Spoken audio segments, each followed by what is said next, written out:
Author of Hidden History, Crimes and Cover-Ups in American Politics, 1776 to 1963, and Survival of the Richest, Donlad Jeffries separates the real from the unreal. Fact from fiction. Fact from fiction. Reverse engineering our manufactured reality. And now, from just outside the swamp-infested Washington, D.C., this is I Protest with Donlad Jeffries.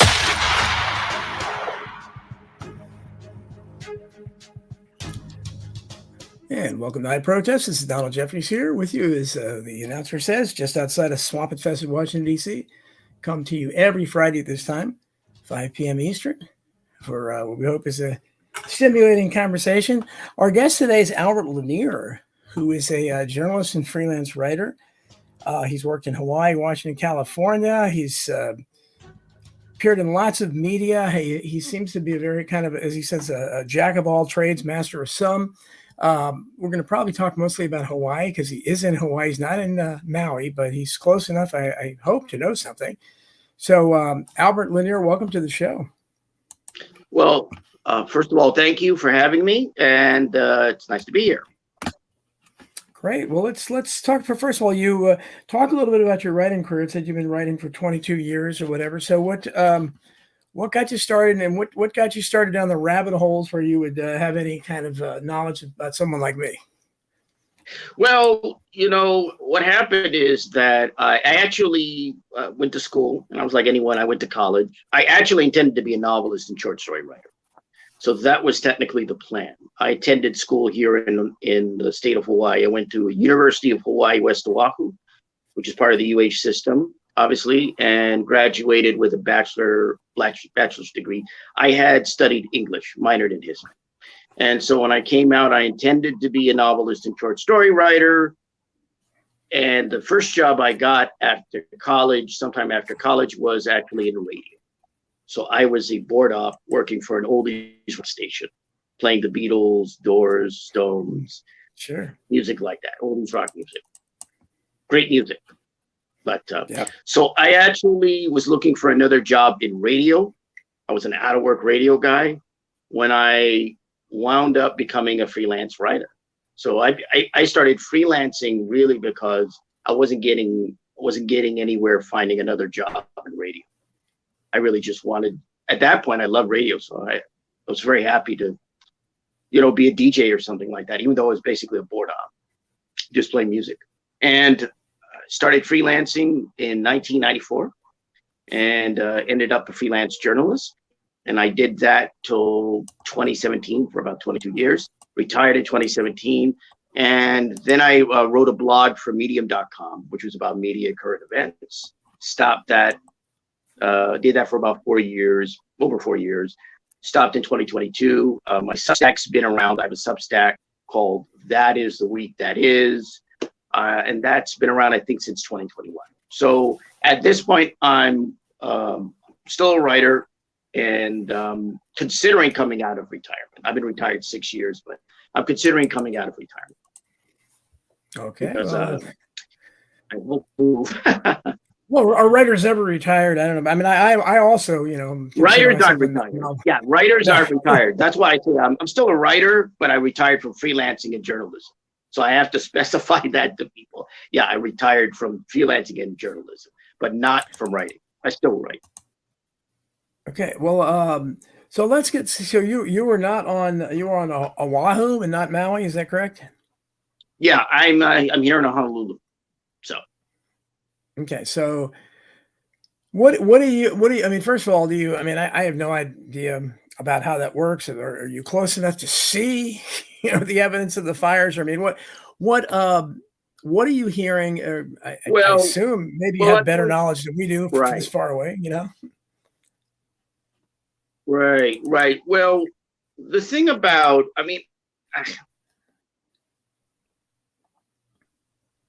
the thing about this disaster, which is what I call it, a disaster. I don't think there's a better word to describe it. The thing about this disaster is it's like most events, most traumatic events. It creates a sort of a Pandora's box of conspiracy theories and hype and conjecture and all of these things online since the internet's been around and since social media and all of these things have been around. So what I'm seeing with this fire or disaster, I should say, is what I've seen with a lot of other disasters and a lot of other events, which is the panoply of, you know, conspiracies and views and aspects coming out of it. In the case of this disaster, one of the problems is that they're really, from what I'm seeing here, and I'm looking at local reporting, and that's one of the things I'm taking a look at is local reporting here.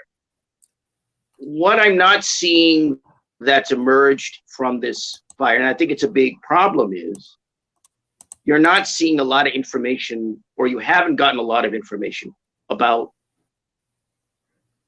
the actual background of this disaster. What really created the fire? Why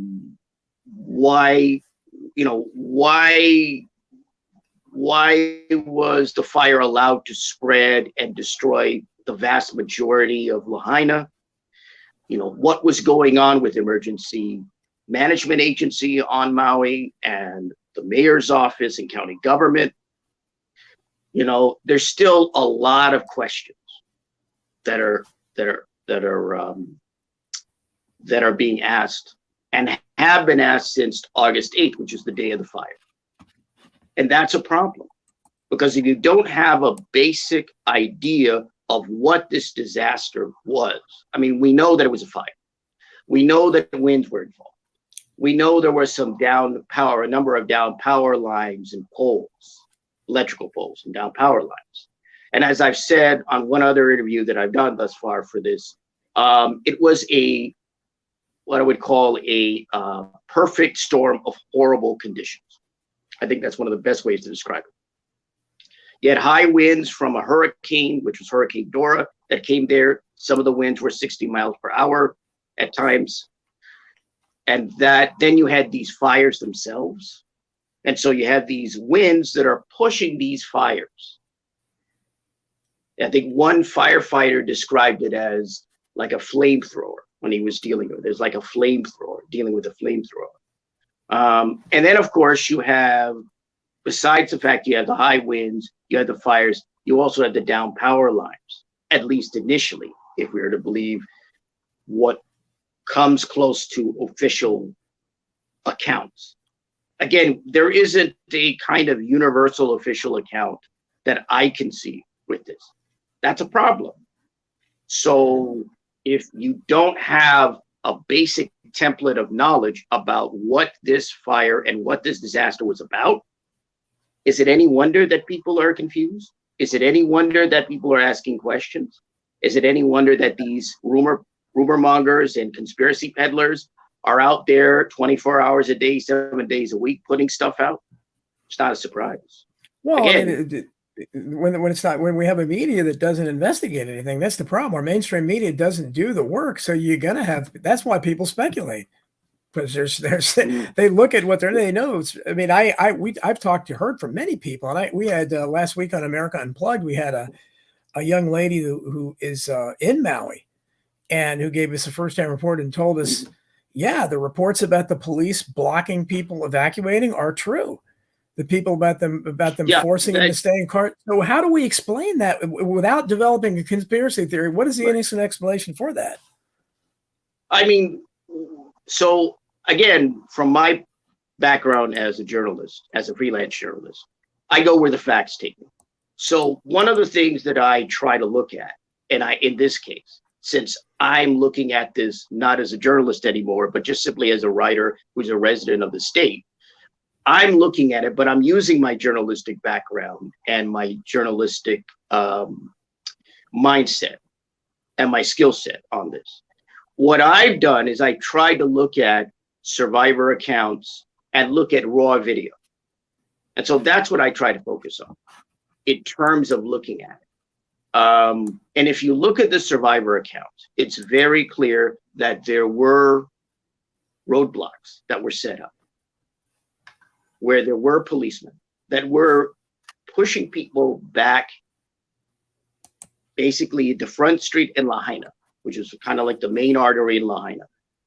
And of course, anybody who's seen any drone footage, I assume it's drones that are up there that have taken that footage, but drone footage of Lahaina after the fires, you see those rows of cars, right? So it meant that there were cars out there on the street, on Front Street. Well, how do those cars get there? Well, if we are to believe the survivors, there were roadblocks on places like Bypass Road in Lahaina, and people were told, well, you have to go back, can't go up, can't go north, can't go south. Now, since then, I've recently found out that there was some reporting here. There's a guy on a local station here who's actually pretty good, Jeremy Lee. He's with the ABC affiliate here at KITV, and he's been looking into some of these aspects, timeline, road blockages and so forth. Now, what's recently come out is that there was a kind of side road called Old Stewart Road that apparently got open, and it allowed people to kind of get through and find their way out for a number of people. That's some of the latest stuff that I've seen thus far. But if we look at what survivors have said, and we look at the video of, more importantly, that's why I stress raw video. I stress raw video and looking at what people who themselves survived, that we're able to vet, and we're able to say, these are survivors, these are actual people that survived, looking at what they say. And I'm not saying that the major media, whether locally or nationally, hasn't done that. They've done a certain amount of that. But I'm saying that's where I would put the stuff. Like, look at what the survivors are saying, the actual survivors, make sure they're survivors, and look at what the videos say. We're at a position now where you can take a look at raw video because of YouTube. You can take a look at it, and I've seen some raw video. I saw one account where you could see how dark the skies were getting. The skies were getting dark. And the guy was saying this as he's filming it. And I had saw on a street, apparently this must have been a street near where this guy lived, there was a police car that drove by. And I wrote in this guy's comment section, I said, did that anyone in that car say anything or warn anyone or do anything? And that guy said, no speakers on. So we know that there were roadblocks, there were barriers. At this point, can't be denied. Now, they'll say, I'm sure the police chief and there are others who always say, no, we were trying to get people away from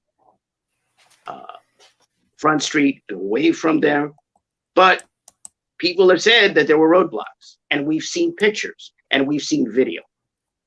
So again, at this point, when you look at something like that, Lahaina and so forth, the raw video, as I call it, is very helpful because it gives you a sense of what was going on. We also know that there were electrical crews out there at some point. So that's another aspect because what's gone on in regards to this disaster is what I call the blame game between the county government, which is the county of Maui, and Hawaiian Electric Company, which is the state's utility. So that's been going on. So that's what's essentially going on in terms of what are the responsible parties, who dropped the ball, and who didn't do what they were supposed to do in regards to this conflagration, this horrible disaster. Well, that's and Christera, she's asked me if I can see the Rockfin chat now. I'll be going over there. Amazing. It's the first time I've seen it in a while. So we'll get to the Rockfin chat as well as the questions in the YouTube chat. So there's so many questions here that we're hearing. Now we're hearing about which I don't know what the end is. I imagine that they would come up with some kind of ridiculous explanation, like, I mean, how they can't possibly admit to purposely, blocking people in. How would they explain that? But they denied it at first, and then they had to admit, because again, raw video and photos and witness accounts. Right, and that's what you're seeing. I mean, I saw a police car. I saw a police car drive by in one of these videos on YouTube.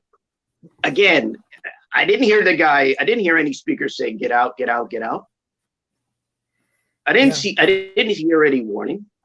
Well, what about this seems to, I want to talk because apparently I think it's the guy you're talking about. I see you wrote a lot about this guy Sorber or whatever who's there. Is that the guy who the police chief got in a headlock or something on video? Well, that's what he claims. See, what happened was this. Okay. That's a weird situation. What happened was this. I was on X with Twitter. Okay. And I started seeing complaints about this guy Sorter. Mm-hmm. From people in Hawaii. They were complaining about this guy. This guy's running around, he's sick. And so somebody had said, oh, this guy is a real estate agent or something. And I said, wait, okay. So I decided to check it out. And it turns out this guy is a realtor. Well, I am too, to be honest. A lot of us have our license, but okay. Yeah. Right. Nothing against real estate people. I don't know. Right. I know that's gotten kind of a most of them are horrible. Recently in regard to that. Yeah. But I'll just say, but the guy was on Realtor.com, I think he still is, and on Zillow. And so his background, I think, according to Zillow, is in commercial real estate. Now, personally, I didn't know the guy. I didn't know anything about this guy, didn't care about him, but I kept hearing these complaints. And then I found out that the guy had previously been in East Palestine, Ohio. Yeah. And I thought, wait a minute. Something's going on here. So some guy who's a realtor from Kentucky is going to suddenly just pick up stakes and go to East Palestine, Ohio. So because of what I had looked, what I had found in regards to this guy, I thought there was something definitely suspicious about him. And I still think there is suspicious about him. And so basically, since no one in terms of local media were looking at him or anyone else that was coming here, I mean, what you have are not just this guy Sorter, but you have other people who are YouTubers, not just him. It's other people coming here and trying to investigate and find out the facts. And the thing about a place like Hawaii is, a lot of people in Hawaii, they don't need outsiders coming to do something like that. They're not very happy about that. There were people also complaining about a guy. He's the host of a show called The Convo Couch, Craig Pasta Jardula. And there were people complaining about him on X or Twitter as well. So it's more than one person. But the reason I wrote the piece for Substack, which I hadn't wrote anything in quite a while, really just came from people complaining about the guy. I didn't care about him one way or the other. And I thought, well, nobody's covering this. And all right, I'll just write this. And I think when I think about it, having been a freelancer who's written for newspapers and has written for magazines, I really didn't know anything about these citizen journalist types. And so I think when I look at that piece, it sort of afforded me an opportunity, because I never dealt with them. I never met any of these types. I never knew any of them, nothing. And so it kind of afforded me an opportunity to kind of look into a sort of, I don't know if you would call it world, but a kind of different space or place or different kind of mind frame or mindset, which I certainly didn't come from, having come from a traditional journalistic world myself. But you realize that these citizen journalists, who that's what people would call me, is that I'm a community college dropout. So there's so many people out there that because they're filling a void. Because let's say a story like this. Now, if I ran a newspaper or if I ran a television station, especially mainstream television, I would want reporters out there on the ground. I would want them. They shouldn't have some real estate agent from Kentucky. They should be an actual, a professional journalist that should ask that police chief that question. Right. Why do we have video of the? So that's the problem, is they're filling a void because the mainstream journalists don't do that. I don't know that they've done that. For instance, the guy Sorber or whatever, he got into trouble because he was asking about all the missing children. Apparently, there's an incredible number of missing children, and a lot of people there are upset about that. And I don't. And what about the? Well, that's something that's come up. again, with this guy, here's the thing. I don't have any indication that this guy actually that there was a headlock, because I haven't seen any photos of it. I haven't seen any video of it. The video that I've seen that this guy put up was from his point of view. So I know he was dealt with by apparently MPD, Maui Police Department. But again, with this guy, I mean, on the one hand, I could see where you're going in terms of filling a void. I don't know. I'm retired from journalism, so I don't work as a journalist anymore. And in the mainstream world of journalism, in the news business, there are priorities. That's the nature of the news business. They are going with what works for them, or what they choose to cover. And they have other the TV news stations and the other outlets here. They're not going to spend. They're trying to spend time on this disaster, even though the fires have already since been put out. They're going to spend some time on this, but they have other news and they have other priorities that they have to cover as well. So again, with the local news, like personally, I personally think the local news should have covered somebody like the Sorter guy. I mean, somebody did a segment on him briefly and said that he was confronting the mayor, but they weren't really talking about people like him, or really YouTubers and all these other individuals who have come to Hawaii to quote unquote investigate. Instead, they're talking about, well, these conspiracy theories are coming from China and Russia. And I'm going, wait, what? Well, but you say that's what you're going to focus on. That's what they call them. But you can see my audience will have plenty of questions. But you see right up on the screen now, is it who shut off the water? Who and why were all the missing children sent home to burn? Why were the utility deals around to block certain streets? Then there's a question of land. That the mayor, I think it was the mayor or the governor, made some really insensitive comments about making. I mean, a lot of people think this was a land grab that they made. Right, because of some of what's come out there. I mean, in the case of the governor, I think the point that he made was, I think he was responding to, what initially happened after the fire was that you had reports of real estate agents or speculators and investors calling people to try to make deals, to try to purchase property or what remained of their homes or whatever. And the governor's remarks, from what I understand, were in reaction to that. They were like, well, we're not going to allow people to come here and buy up homes, and we'll buy land if we have to, or we'll take it if we have to, and put workforce housing. So I think the context of that has been missed. Although there are certainly plenty of questionable things. Again, what I stated before is this.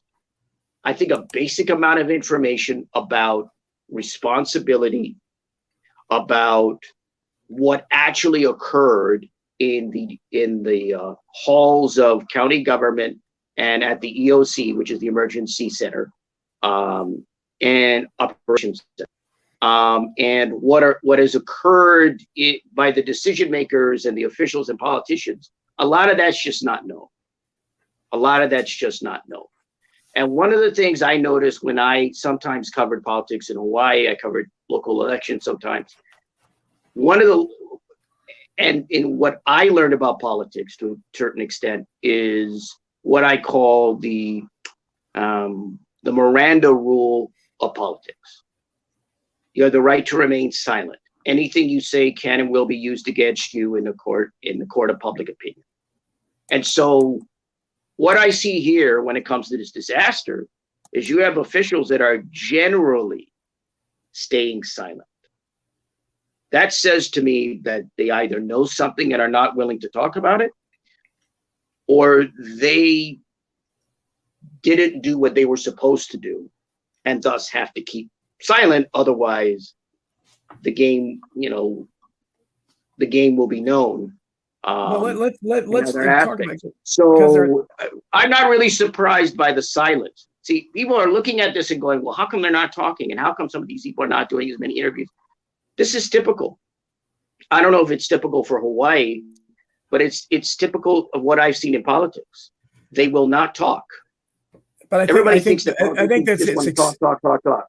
Some of them do, but you have to understand if they're going to protect themselves and they're going to protect other things, they have to remain silent. Accepted as typical, and again, that's why you have YouTubers and people there, because it's accepted as typical by the mainstream media. They're not going to press them.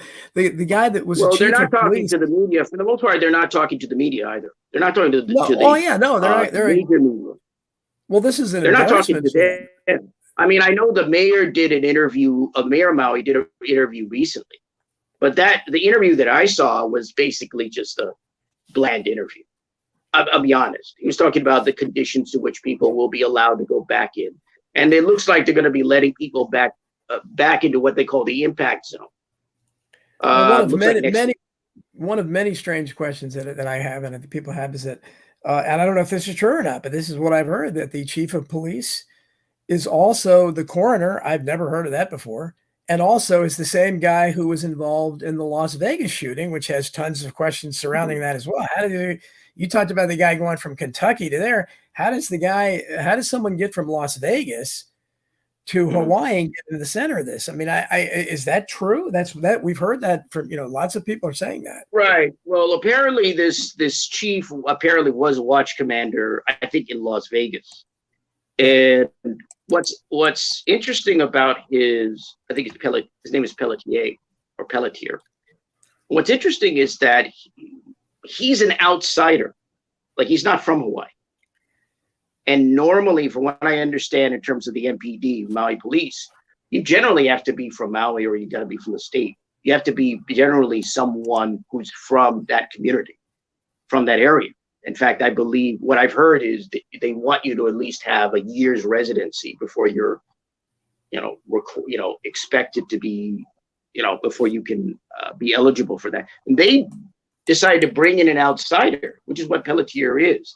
And what I've heard, what I looked at, what I had seen in terms of just some basic research that I did, it's not a good environment there in terms of that department.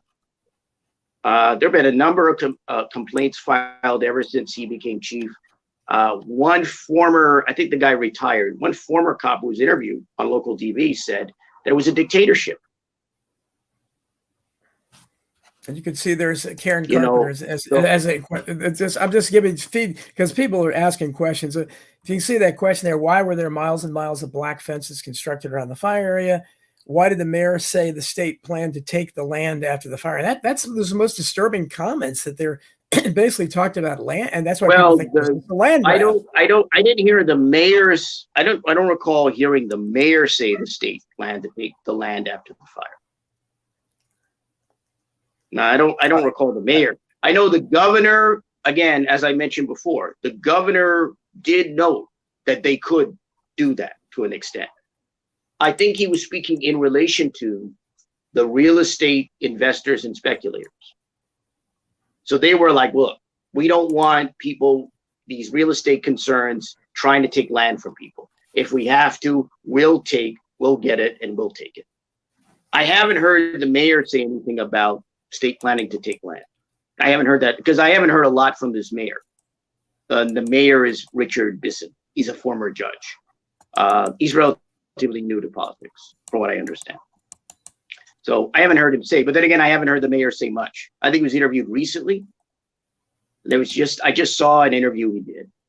And it's basically about the details. Like I said, when it comes to this disaster, the guy who's basically front and center with this is the governor, Josh Green. He's talking about it. But then again, he's the governor, and he's not the head of county government in Maui.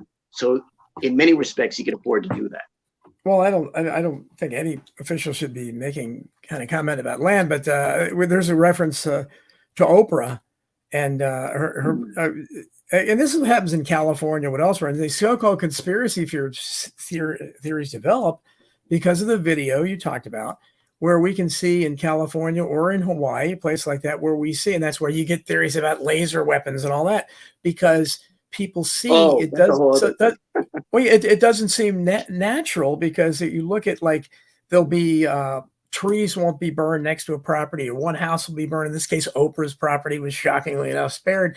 That kind of stuff where you look at what's burning and what's not burning. It seems to be if it's sweeping through there with an unstoppable force, everything should be burned. Well, the thing is this, there were a number of celebrities that have homes on Maui, and I don't think their homes were burnt or touched. So it depends on where the home was. In the case of Oprah's home, I believe her home was nowhere near, certainly not near Front Street, or I would say that, the major arteries of Lahaina was elsewhere. So I'm not surprised that her home was untouched, because not every part of Lahaina burned. That's what you got to understand. Most of it did, but not every part of it. Right. And why was the siren not sounded? Karen Carpenter says. We've heard a lot about that. That was the siren that was supposed to sound and it didn't. Right. I mean, that's a question that should be addressed to the former head of emergency management on Maui, Herman Andaya. And I have no idea where he is. I don't know if anyone does, but I don't know that. But he's the one. Now, this guy was at a conference on Oahu, here on Oahu. He was in Waikiki. So when these fires were raging on August 8th, Tuesday, August 8th, I believe, this guy was at a conference, I think Pacific Partnership meeting or something along that line. It was a FEMA conference because there were a number of FEMA officials there. So he wasn't, from what I understand, even on Maui, he was here on Oahu. And again, that gets into the question. According to Andaya, and I'm sure everyone has seen, if you haven't already, I'm sure everyone has seen the video where he states, I have no regrets about not ordering the alarms to be sound. Yeah. Again, that's one of the things personally that irritates me about this whole thing. I did an interview and I started getting angry about it. And I don't want to do that here, but his rationale is nonsense. Because if we look at the video and we look at what the survivors say and what videos out there of people, a number of them left their cars on Front Street in Lahaina. They got out, they got on the seawall, they headed to the sea. They weren't going to the fire that was raging and thus able to impact their cars. They were going to the sea. So if this guy's rationale, meaning Herman Andaya, if his rationale is, well, we didn't want to sound the alarm because we didn't want people to move mountainside and thus into the fire, reality and the exact actions of what people did on August 8th completely contradict and invalidate that rationalization, which is what it is. It's a rationalization. It doesn't make any sense. Anyone who's seen any video of this fire can tell you people were not heading toward the fire. They were getting away from it. That's what you do when it comes to a fire. But the question, again, it comes down to there's a lack of information about who's responsible. I mean, the mayor at one point stated, I don't know who was in charge. And I think it's referring to the Emergency Management Agency. Again, because the head of emergency management was at a conference on the island of Oahu that very day, very night. So no one's talking in regards to, what other decisions were made. We know that decision was made. Don't sound the alarms. We know that decision was made. But we don't have any other information that I'm aware of about what other decisions were made, who made the decisions. Here's another thing that's fascinating that I personally found, even as an ex-journalist, I found this kind of hard to believe. The mayor of Maui and the head of the state emergency management has stated they didn't know that people were dead from this fire until the following morning, August 9th. Now, I'll just say that when I found out about this fire, it was Wednesday, August 9th. It was August 9th. That's when I found out about it. I didn't know about it on the 8th. I found out about it on the 9th. And so I'm going, wait a minute. If the head of emergency management, state emergency management, Major General Kenneth Hara.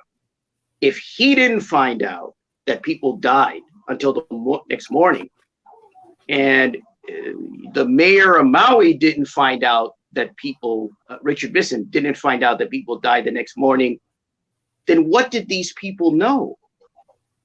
How was communication between State Emergency Management Agency and MEMA, the Maui Emergency Management Agency? How was communication between the county and other facets? Well, without there being a sinister conspiratorial type explanation somehow, so how do you explain all that? Because we're talking about, there's lots of stuff here. I mean, you're talking about not sounding the siren, apparently police inexplicable roadblocks, close-lipped, not much information coming from governors or mayors, strange comments about land. There's the people analyzing what is going on with these fires. Why are they burned this particular way or whatever? What if you're a mainstream journalist, you have an organization, how do you, because I don't know what can be done when you're going to have people like us who ask and there are people like me that are way more extreme, that are asking more questions, but that are going to look at this and say, okay, what's going on? And they're going to instantly see that in all these incidents, officials clam up. They don't provide information. When they do, it's self-serving, or they come up with some, ridiculous explanation that makes no sense. They never accept any responsibility, because I understand it looks bad, but it looks to, at the very least, would you say that this is monumental incompetence at all levels? And apparently an unknown amount of people died because of that incompetence. Right.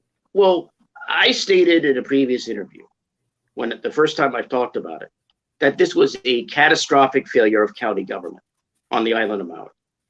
I don't think anyone who looks at this objectively, or even subjectively, can come to any other conclusion but to state that. It doesn't, that's why I brought out that point about the mayor and the head of state emergency management. How is it that you guys found out that people died the next day? What was going on that night? What knowledge did you have? I mean, to me, it doesn't make sense. I could understand if maybe they found out the number of people who died. Okay, there was a basic number that they found out. Okay, that's plausible. But the mayor who runs, the mayor of the county and the head of emergency management don't know that people died in this fire? That doesn't seem plausible to me. I'm sorry, but I can't buy that. Can't buy that. No, I can't. Yeah. So what? And now let's talk a little bit about ironic, because the same guy Sorber was involved in going to East Palestine, Ohio. What happened there? Because again, that's another example of a lot of questions. And as far as I know, Donald Trump is the only official that wound up visiting there. Biden never did. No climate change activists ever visited there. What's going on in East Palestine? We heard so many dire things about this. The environment here is destroyed forever. People aren't going to be able to eat fish or drink the water or whatever. And then the story just kind of dropped. What do we know about? Well, that's not unusual. That doesn't surprise me. I can't speak to East Palestine itself. I haven't been there.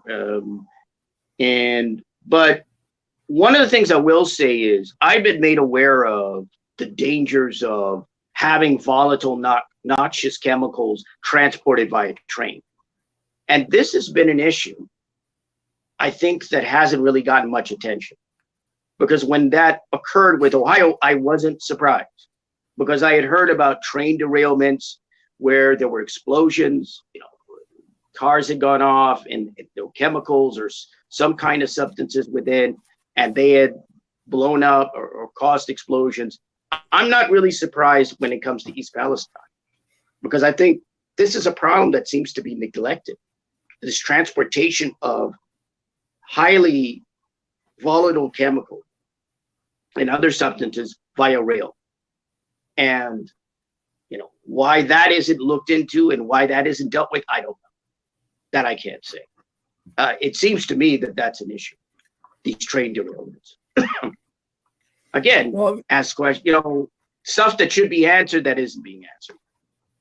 Yeah, there certainly isn't, and again, that's why the alternative media, whatever it is, and the alternative media has a lot of issues with it. It's all over the place, but it's there because our mainstream media is just horrible. They just and anything significant, all they do is just report sound bites from authorities, whatever the authorities are. They don't ever question the authorities. It's like the officials say, authorities say. Well, it really depends. It really depends on the media outlets. It also really depends on, I mean, when you're talking about Hawaii, I mean, if you look at what has gone on, the people that have questioned, like if you look at the early press conferences, I think there were about 4 press conferences, press briefings in regards to Maui.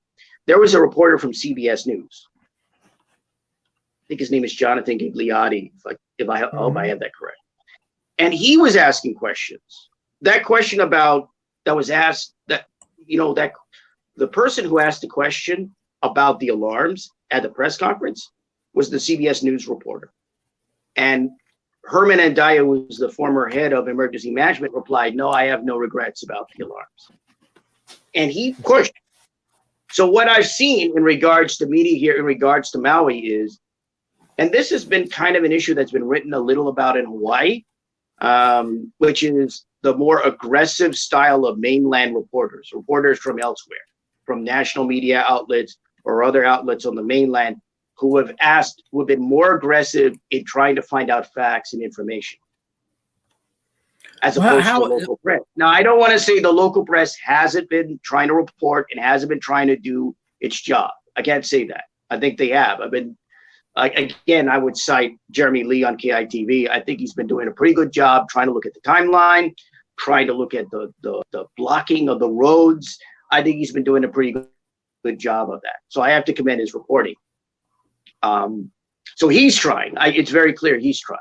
But again, I think the local press have pretty much been stonewalled by the county government here. They pretty much have been stonewalled. They don't do a lot of interviews. The mayor doesn't do a lot of interviews. And it's very clear they don't want to talk. Not really. They'll talk about other things, but they don't want to talk. Yeah. Well, again, I know the reason why. I know the reason why. It's sad.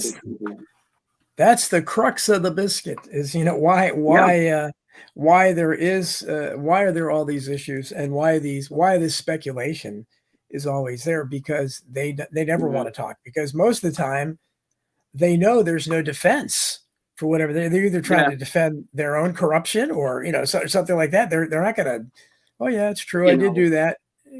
The reality when it comes to Hawaii, and I hate to say this, but I wasn't surprised by Herman Andaya's answer. I didn't like it, but I wasn't surprised. Andaya himself is somebody who was the head of emergency management. He had no emergency management background. He had a bachelor's degree and I think a master's degree in political science. He had a law degree. He had political jobs. He was a deputy director of housing on Maui. He was the chief of staff of the previous mayor, and that's where he went from to become the head of emergency management. And I think he had worked at Maui College as an assistant there too. So, I mean, this was a guy who was with the agency for what? Yes, 6 years or so before this happened. How well he did on his job, I don't know. But if I base it on what I saw in regards to the fire, apparently he didn't do too good a job, because as far as I'm concerned, I'm not an expert on emergency management. But when the YouTube video states that the all hazard siren includes wildfires, something's wrong. Yeah, you can't justify not sounding an alarm where wildfires, which it was a fire, you want to call it a wild or brush, whatever you want to call it. You can't justify not sounding the alarm when that's included in the kinds of disasters, in the kinds of hazardous events that can come up, you can sound the alarm for. There's no justification for that. And there obviously someone should have to answer these questions, but I suspect that the past is any indication, they never will be answered, and we'll just go on to the next issue. It'll be forgotten. Now, and that's what at this point, If they can't answer all the questions, I'm sorry. Some of these questions have to be answered. Now, I know, because I know what's going to happen. This is going to be, as I mentioned, a blame game between HECO and the county. The county's already sued HECO. And they sued HECO faster than I thought. I knew this was coming. They sued HECO faster than I thought. And my watch is going off. I wanted, in the time we have left, I want to give you a chance if you want to talk about, because I think you first came to my attention when you were talking about your entertainment world writing, when you talked about Bobby Fuller, or maybe it was Sam Cooke or whatever. But talk a little bit about how. So I assume you investigated Bobby Fuller's mysterious death, or Sam Cooke's mysterious shooting. How did you get involved with that? Well, that's a whole episode. Okay. So if you want me back to that, I can certainly do that. I'll just briefly say I was aware of Bobby because I started getting booked on shows, because I do X amount of interviews a year on podcasts and talk shows, so forth. And I started getting booked on shows about true crime, dealing with true crime, which is funny because I never covered crime as a reporter, never did it. But I ended up getting booked to talk about some true crime. And I used to be a fan of the show Unsolved Mysteries. Sure, I'm sure you remember that show. Sure, I love it. And Bobby Fuller was one of the cases that was covered on Unsolved Mysteries, and it always kind of resonated in my mind. Yeah. It's one of the strangest celebrity deaths I've ever seen. I don't think I've seen a celebrity death as strange as Bobby Fuller. It's the weirdest thing I've ever seen. The conditions are odd. And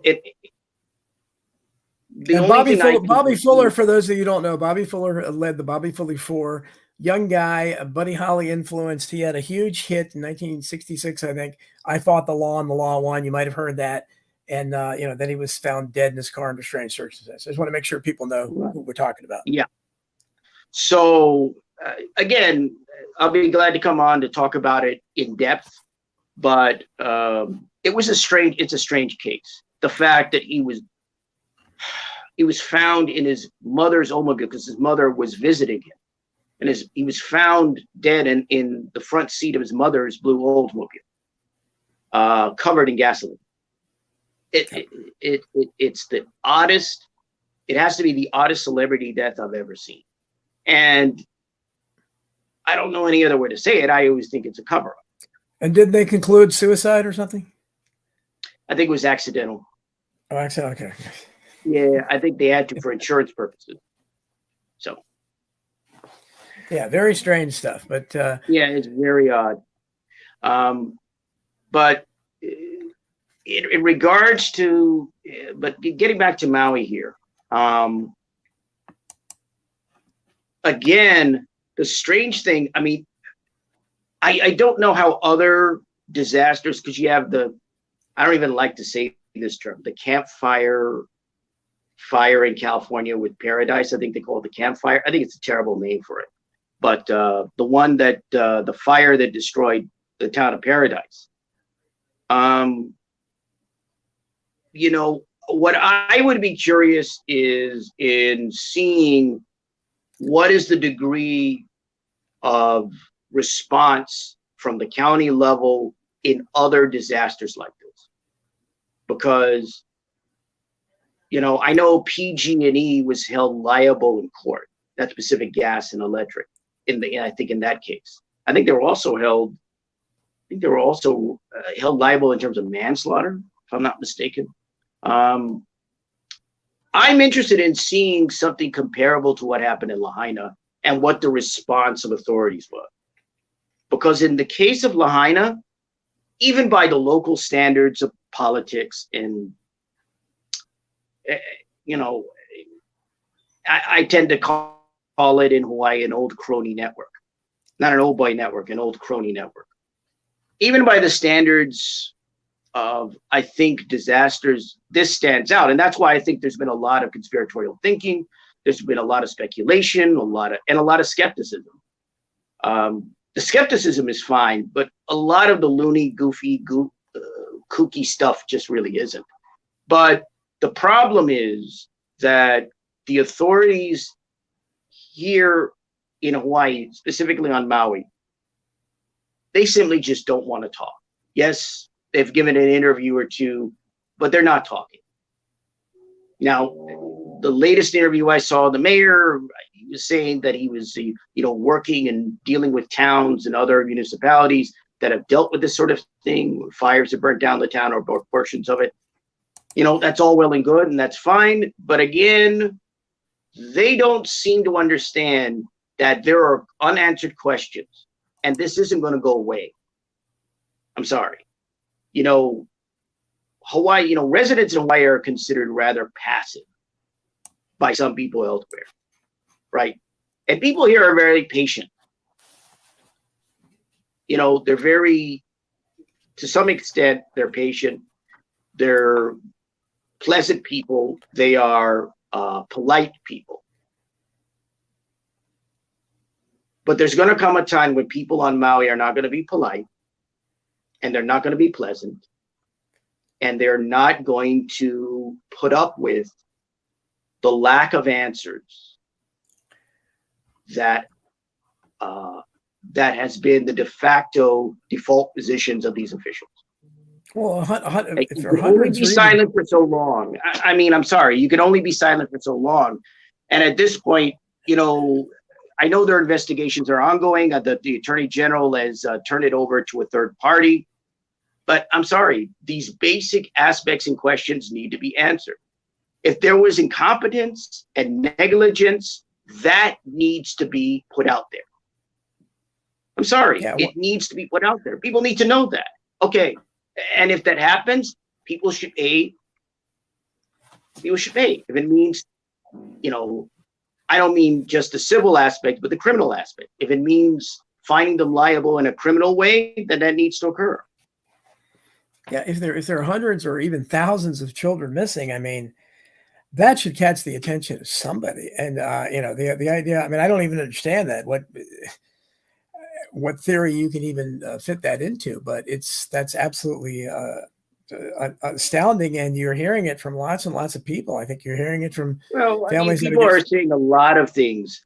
Again, I tend to look at the bare bones facts. I tend to stick with that. And again, the bare bones facts indicate to me there just simply aren't enough other facts, basic facts that are coming out. There isn't enough information. I think the insulting thing about what's gone on there is the feeling that, I'm just going to come out and say it. I think whether they realize it or not, politicians and officials are insulting people on Maui by not giving them the basic information, even if it's an official account that is full of holes, even if it's an official account that is a whitewash. There has to be something that comes out so that people have some kind of footing as to what could have happened, what might have happened in regards to this fire. And we don't even have that. And they don't even really have that. And that's what people on Maui need. They need a lot of things. I mean, you've got, the latest count in regards to people there on Maui. I mean, you've got nearly 8,000 people living in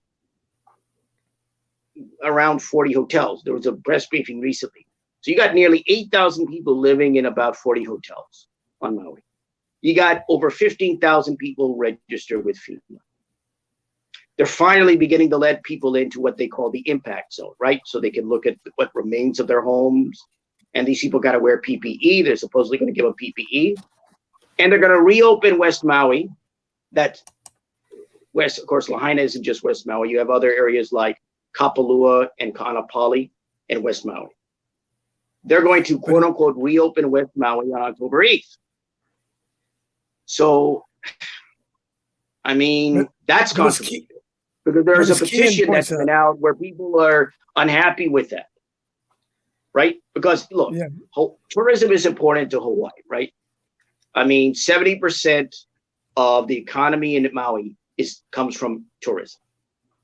Lahaina alone brought in, I think in 2022, over $700 million in regards to the island and, of course, the state. And Maui's economy has been decimated by this, right? Just to give you kind of a shorthand figure about this, you had less than 200 people making claims for unemployment before the fire, early August or so. After that, before the end of August, the claims went up to about 8,000 or more people. The visitor counts have gone down. So well, we got $700 per household, as Kian points out. So they'll be set. We're almost out of time. I want to give you time to promote whatever you want, or whatever you want, however you want to close with. All right. So if you want to catch me, you can catch me. I'm on Twitter at Critic Inc. You can take a look at my Substack. Like I said, I have a story. I haven't done too much on Substack. But my Substack is That Is the Week That Is, or I think it's That Is the Week That Was. And you can find that at albertlanier.substack.com. That's albertlanier.substack.com. I guess you can also catch me on Facebook. So I'm on Twitter, I'm on Facebook, and my Substack. Oh, one more thing. I'm also on YouTube. So my YouTube channel is Writer Albert Lanier. That's Writer Albert Lanier. I think the technical, at is, I think, Writer Albert Lanier 3434. So I have to promote my YouTube because. Absolutely. Whatever you want. Well, I appreciate you being here, Albert Lanier. Thanks for coming on the show. Thank you. Thank you. Thank you for having me. I really appreciate it. Okay. Thank you. Bye. Okay, folks. Chris Graves, you should have the link if you want to come on. You don't, I understand. Sorry about that. My flashlight came on. I know that wasn't what some of you were expecting. It wasn't what I was expecting either. I had as usual, I have difficulty with these guests. I had a show planned for this Friday, and it wasn't the fault of the guest.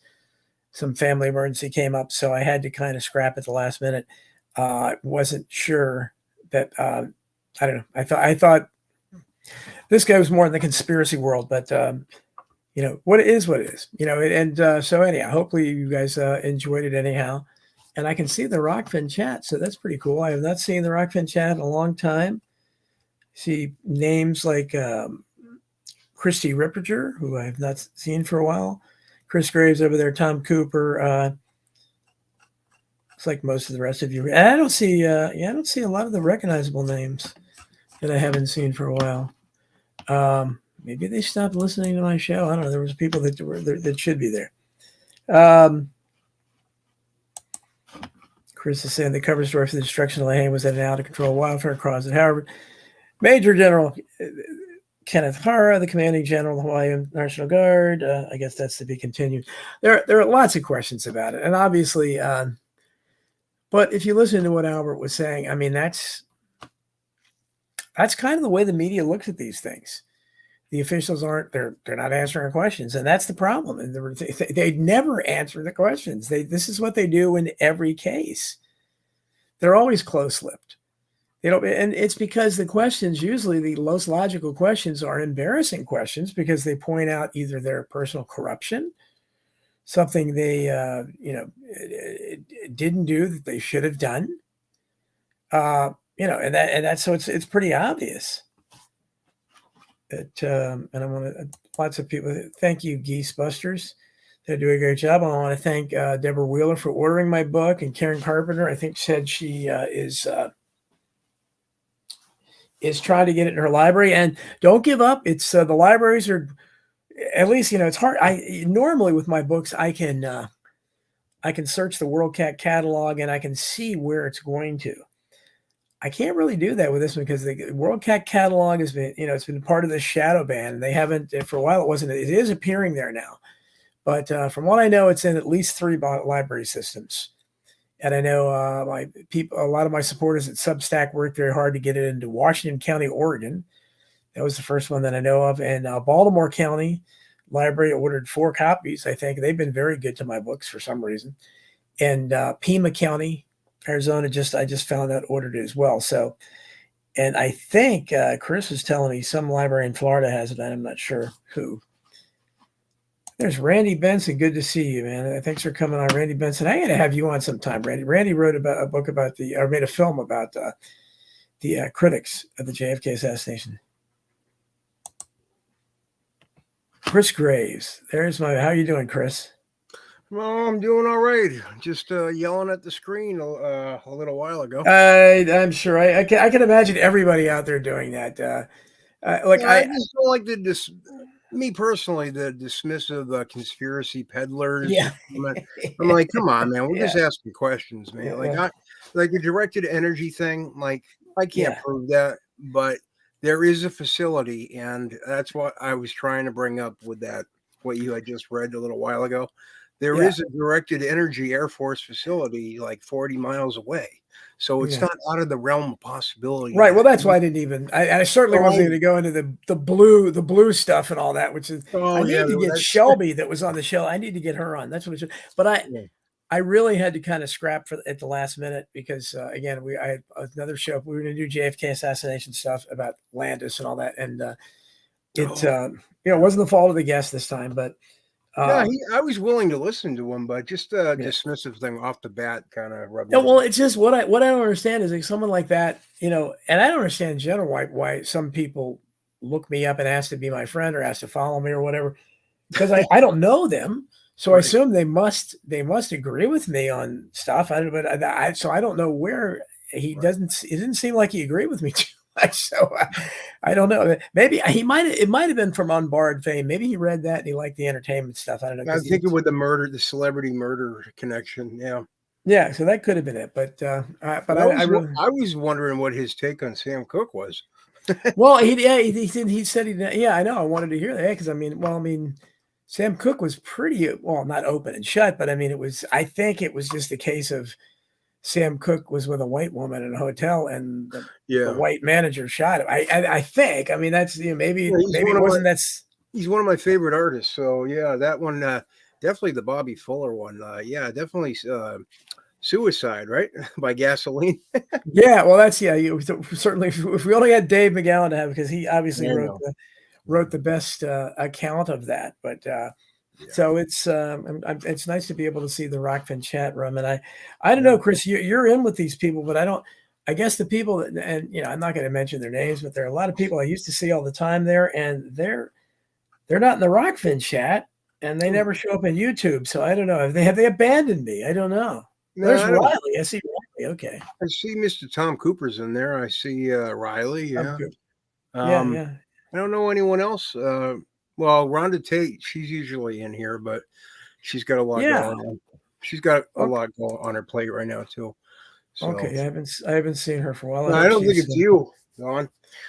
Oh, well, I hope not. But I think a lot of people are dealing with a lot of crap these days.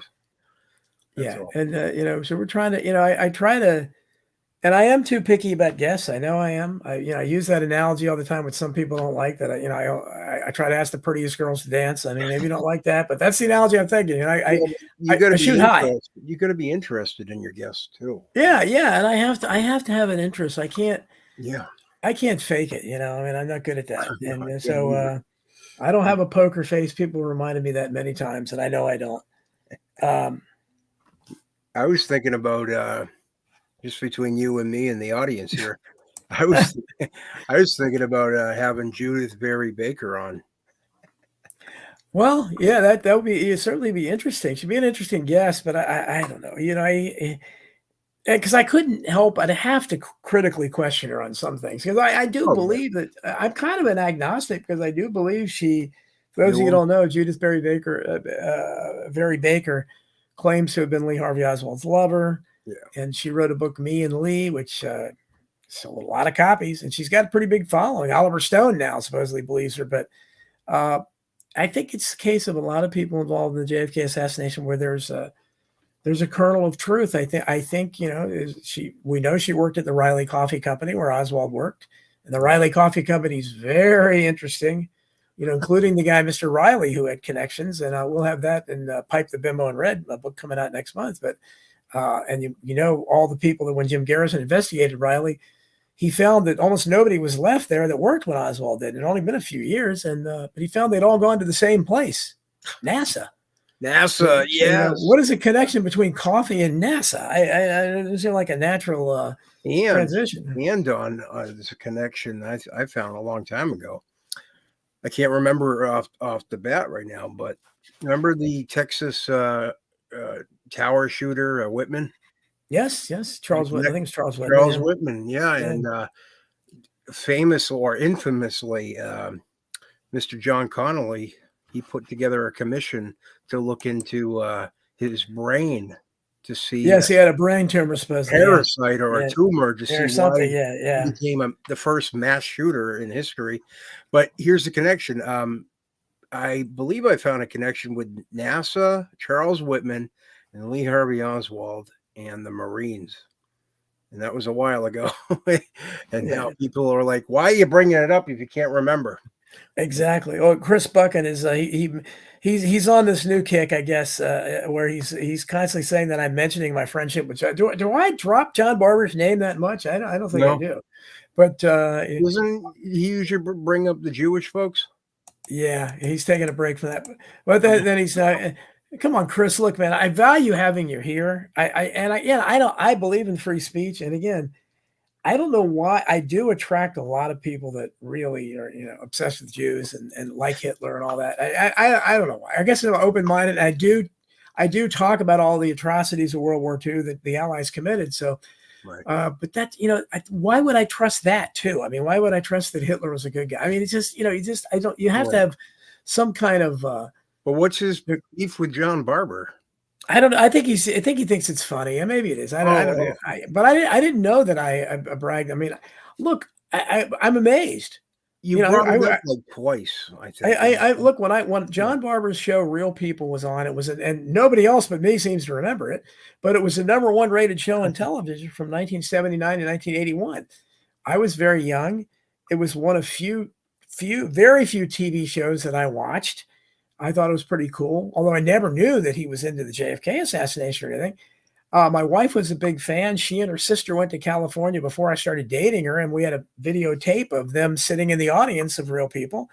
So she's fascinated by the fact that this guy now is really one of my best friends. And it's hard. He was a Siskel and Ebert before there was a Siskel. Yeah. So so I am a bit amazed by that. I mean, do I drop Susan Olsen's name enough as Cindy Brady? I'm kind of amazed by that too. I'm not as close a friend with her, but John Barber is a close friend. So I don't apologize for that. Yeah, I am kind of a shameless name dropper, right? Yeah, but I don't think you really been name dropping that much. I don't think so. My wife says I do. Okay, he just says that doesn't help. Busting her stunts. Yeah, well, she's laughing. Oh, he's busting your balls. No, she jokes about it. And there's others, believe me. There's others in my world that I can tell you. And it's Stephanie Green. Good to see you here. Oh yeah, fantastic. Good to see you back. We miss having you here. That's a name from the past. Yeah, she told her story about being an EMT driver, right? Yes, yeah, she was on the show. Yeah. John Bascon says Real People was a big show back then. It absolutely was. First reality show, I think. Yeah, he watched it he was. So I mean, and again, at the time I hated TV. It was one of the few people and I never imagined that I didn't think much of John Barber. In fact, I kind of, if I looked at it, I was looking at Sarah Purcell. I thought she was really cute, but John Barber says she's one of the only 3, I won't use the word, C words, that he's met in his life in all the years of show business. So he, apparently she wasn't all that nice, but I thought she was really cute. So I would watch it mainly for her and in terms of, looking at the host or whatever, but. Right. Well, he was Sinatra's, writer, right? Yeah, yes, he was. Writer or whatever. Not that he was his personal writer for like 6 years, and they only they had a falling out over his support of Thomas Noguchi. Thomas Noguchi was a beleaguered coroner, L.A. County, who was really under fire for his reporting on the RFK assassination, where he proved there was a conspiracy a couple of months ago. Yeah, he's still kicking.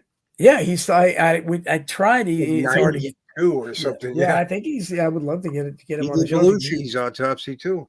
Yeah. So he did. So yeah, and now we know Belushi was into that stuff too. So right. Called Dick Gregory the night before he died. I mean, that's pretty amazing.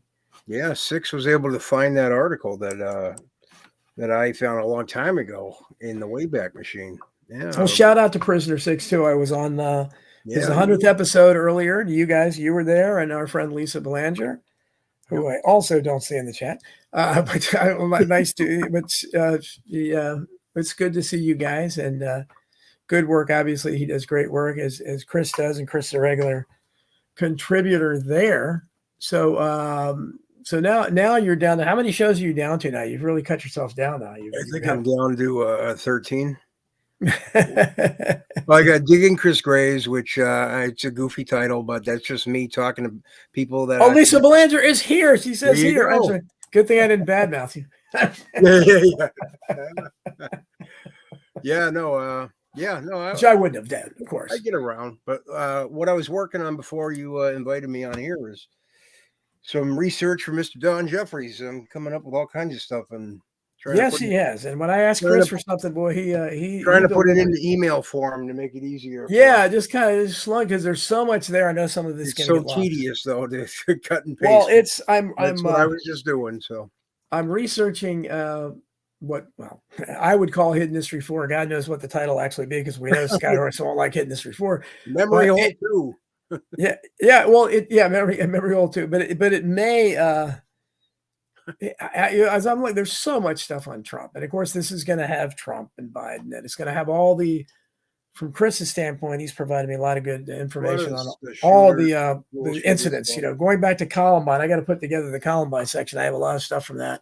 Yeah, maybe you get Jen Small, my buddy there. She actually saw a third shooter. Yes. I would try to get more input from her, because she's a survivor. That's incredible. But we're going to look at. I don't shy away from all this stuff. There's a lot of stuff there with Sandy Hook. A lot of stuff with Boston bombing. Vegas, even. There's a lot more I found. Yes, and I need to look more at Vegas, especially try to look at this connection between the guy that ended up in Hawaii. And so there's all these things. The Uvalde shooting has tons of stuff. So, that section's going to be huge. And, Uvalde. Yeah. I mean, there's just so much there. I mean, that one, that was bombing. There's all kinds of. Well, that's more memory hole, I think, of Boston bomb. I'm not going to give it away, but yeah. There's a lot of stuff that, you know what? Maybe you should just see what Tony says and just call it Right on Cue.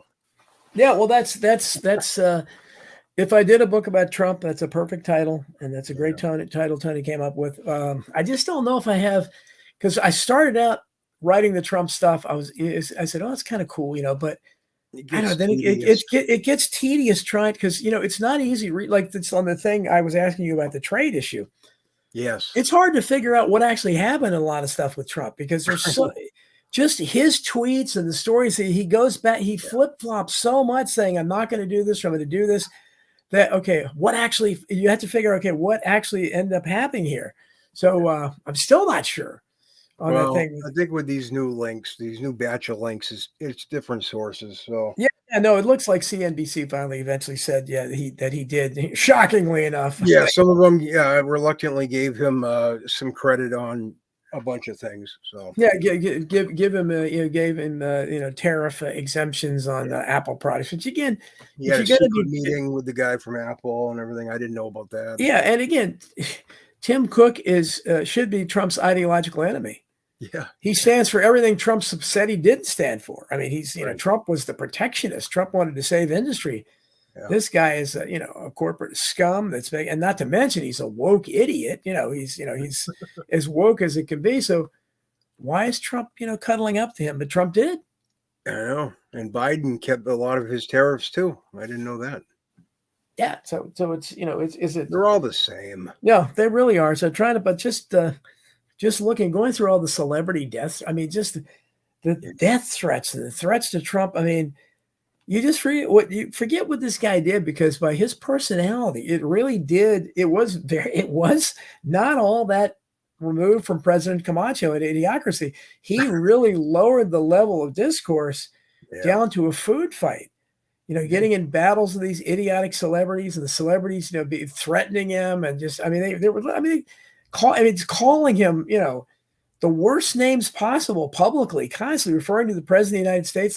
Would never, I'm not saying but I mean, at least people used to have some kind of respect for the office, but it was, he obviously didn't garner respect, but you just look at this stuff and then. Well, I found a website with all of his tweets for you, Donald. Yeah, I saw that. Hopefully it didn't get lost. I appreciate that. No, I'm And, putting it in an email. You'll have them all. So well, it's between you and Peter, and yeah. you guys really. And when American Memory Hole comes out, I mean, you guys, I already told Peter if somehow it becomes an incredible bestseller and sells 500,000 copies, you guys are going to get a cut. Odds are that won't happen. Yeah. I can't give you a cut of what I get out of it because I don't get very much out of it. Yeah. But if that happened, I would share the wealth, and so Yeah, you helped me out big time in the past. So well, it's I wish it could be more, and I wish it's good for it, what it is. It is what if I it ever is. went, I saw again it's what I wrote about in. I think they made me take it out of Survival of the Richest. Remember, I had a whole section on lottery winners and everything. Yes, and I put that on my blog, so people can, and if you're interested, if you can't get enough of me on Substack, Donald Jeffries, that's Substack. Deleted chapters. Yeah, I have deleted chapters on and I put most of them onto my backup Substack. I have another Substack. People get confused by it. It's because when I went to a pay option on I Protest, which I kept everything up free, so there's no paywall. I said, you can still get it all free, but lots of people, I have over 100 people that have, become paid subscribers, which is pretty cool. So, it's nowhere near Naomi Wolf's 2,000 or whatever she had that she still complains about all the time. But so I would love to have that. But folks, I'll tell you right now, it actually comes from Donald's WordPress site originally, and two of the chapters that really hooked me in, from the first Hidden History and I think Survival of the Richest, or no, maybe just Hidden History. There's a chapter on free energy suppression. Yes, yeah. And the other one was I'm not going to get it right now. Yeah, never mind. Well, there's one there there's the I thought the best chapter by far in Survival of the Richest, and they deleted it. And that was the one on the relations, where I went into the backgrounds of all the celebrities and showed how none of these people, they all came from at least upper middle class. Most of them many were Mayflower descendants. That's right. So to try to show people. The other one was the eugenics chapter. Yes, the chapter in eugenics. And I had, I think with Dr. Kevorkian and Dr. Death, a real story about him. And God, I guess he'd be, so if he was around today, he'd probably be elected to Congress, with the unbelievably stupid voting public we have now. It'd be with Fauci at the table with Fauci. Yeah, he'd be perfect. He would put him in charge, man. I can develop a vaccine for you. They called me Dr. Death because he volunteered to work the midnight shift as an intern because most people died then. He wanted to see them die. Great. This guy was I remember like one of the conservatives called him a serial killer. He was a serial killer. Yeah, Freddy Krueger. Yeah. He was just a little bit. And even then, you're talking about what, the 90s, I guess. Yeah. Even then, a majority of the people seemed sympathetic to him. He did. And it's like, what does that say? They had Al Pacino play him in a biopic. Yeah. Called You Don't Know Jack. Yeah. That's right. Oh God.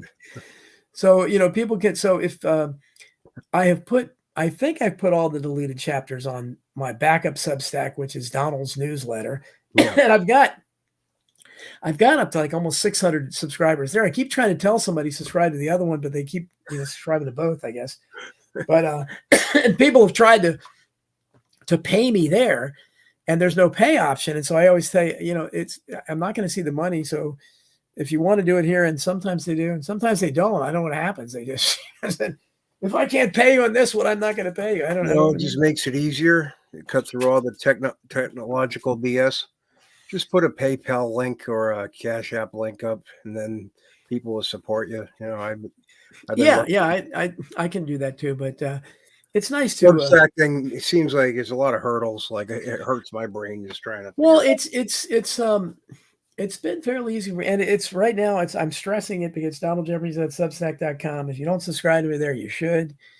I write there regularly, and that's where you get my regular rants, and that's where you get, news about my books or anything, You because should put your shows up there too, Don. Before, like, if something were to happen to the YouTube page because you said something you weren't supposed to, well, there is a yeah. video component to Substack. I believe. Yeah, no, I need to start going live on Substack sometime, because it's a different audience. Not all I'm listening to. I need to do that. I need to do a lot of things. But but thank goodness all the iProtest shows, if you don't know, all these shows, because what happens is typically we may leave this one up because this didn't really touch on the forbidden subject. So we may leave it up. But most of the time we take it down, and because it's on, and Tony has all my shows over there at AmericaUnplugged.com. Yeah. So you can go there. All the iProtest shows are there. The audio version goes on all the platforms too, like Spotify and Apple. Yeah, and now our friend Alex Band.video has them all over there, so you can. So I'm there with all the big. One of my neighbors who never pays attention to me, but he's awake. But he was so impressed when he saw my show on Band.video. Wow. He thought that was bigger than anything. Wow, man. I said, that's a big platform. Yeah. So hopefully, I don't know how many people are listening to it there, but you have like dark backroom meetings with Mr. Jones yet? No, he hasn't. The cigarette smoking man from X-Files in the back corner? Yeah. Maybe.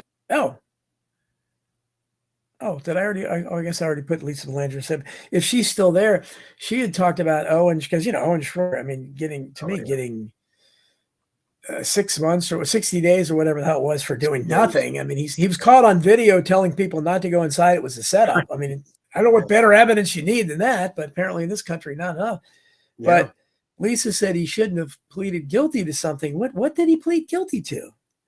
And why would he plead guilty? I don't understand that. Do you know anything about that? From what I understand, he was. I could get.